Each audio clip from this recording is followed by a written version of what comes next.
भाई लोग नमस्कार। खेसारी लाल यादव का बवाल सॉन्ग आ गया है, जिस गाने का टाइटल है डबल खिड़की। जी हाँ दोस्तों, सही सुने आप लोग, डबल खिड़की जिस गाने का बोले इस गाने में गाए हैं खेसारी लाल यादव और शिल्पी राज ने।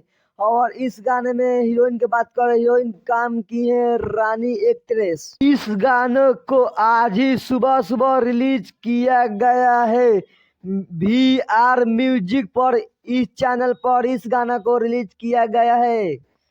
दोस्तों ये गाना बहुत ही बवाल है। आप लोग सुने हैं कि नहीं, कमेंट बॉक्स में बताइए। नहीं सुने हैं तो जाके सुन लीजिए। डबल खिड़की जिस गाने के बोले ये गाना VR म्यूजिक पर रिलीज किया गया है। खेसारी लाल यादव और रानी एक्ट्रेस से ये भी गाना बवाल होगा। ये एक इसके पहले आया था आम के स्वाद, जो बहुत ही बड़ा रिकॉर्ड बना दिया है।